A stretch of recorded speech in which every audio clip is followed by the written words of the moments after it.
रोहित एक असफल RJ whispers after dark नामक पुराने शो को मिर्थन नामक दूर दराज हिल स्टेशन में दोबारा शुरू करता है। ये जगह एक लैंडस्लाइड के बाद उजाड़ हो गई थी। स्थानीय लोग उसे चेतावनी देते हैं, ये शो मत चलाना, मगर वो करता है और बनिल 1 AM पर पहला शो लाइव करता है। कोई कॉल नहीं आता सिवाय एक अजीब सी सरसराहट के। फिर एक आवाज आती है, मैं अपनी कहानी सही पूरी नहीं कर पाया। हर रात कॉलर्स डरावनी कहानियां सुनाते हैं, पर हर कहानी अचानक चीख के साथ कट जाती है। सुबह उसी नाम का एक शिलालेख शहर के स्मारक में दिखाई देता है। वो खोज करता है और पाता है कि ये सब लोग 1997 में मरे थे, ठीक उसी साल जब ये शो आखिरी बार ऑन एयर हुआ था। रोहित स्टूडियो में गुप्त कैमरा लगाता है। अगली कॉल पर तापमान गिरता है और कांच के पीछे एक धुंधली छाया दिखती है। वो एक लोक कथा प्रोफेसर से संपर्क करता है जो बताता है, तुम 13 मेगाहर्ट्ज पर शो चला रहे हो। ये फ्रीक्वेंसी अधूरी आत्माओं की होती है, जिसे दफनाया गया था, तुमने उसे जगा दिया। मिर्थन की त्रासदी लैंडस्लाइड नहीं थी। 1997 में भी यही हुआ था, जब पूर्व आरजे ने एक कहानी पूरी पढ़ दी थी और कुछ बहुत पुराना सामने आ गया। एक रात स्टूडियो लॉक हो जाता है और शो रुक नहीं सकता।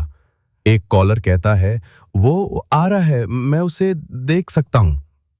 जैसे जैसे कहानी बढ़ती है, रोहित समझता है कहानी उसी की है और कॉलर वह खुद है। स्टूडियो में अजीब सन्नाटा फैल जाता है।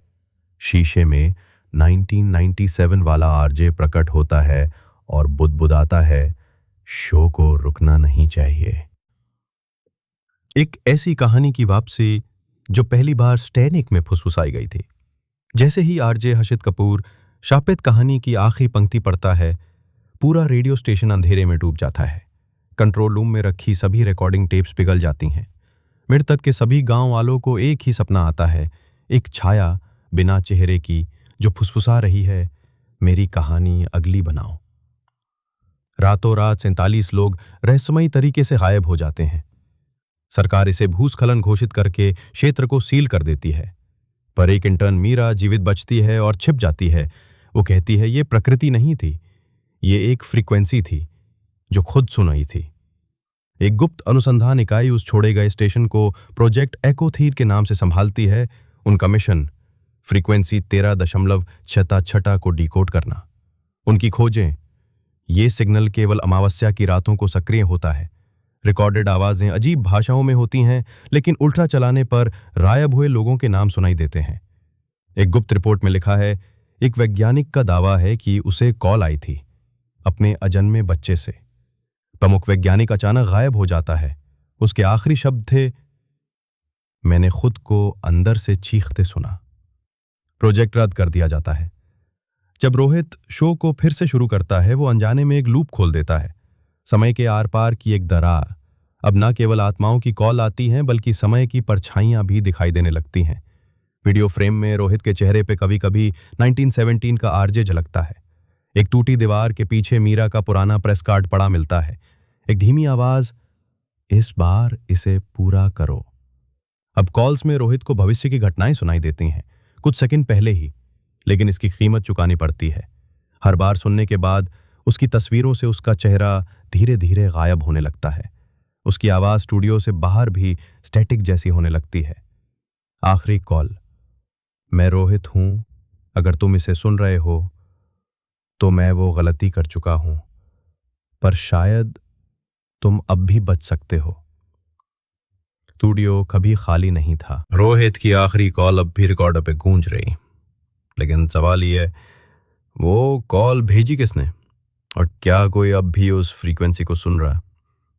25 वर्षों तक छिपे रहने के बाद मीरा अब एक पगली समझी जाती है। उसके पास एक नोटबुक है जिसमें हर कॉल का समय, तारीख और एक चिन्ह अंकित है, इन्फिनिटी, अंतहीन। वो मिर्थन लौटती है स्टूडियो के जले हुए खंडर में।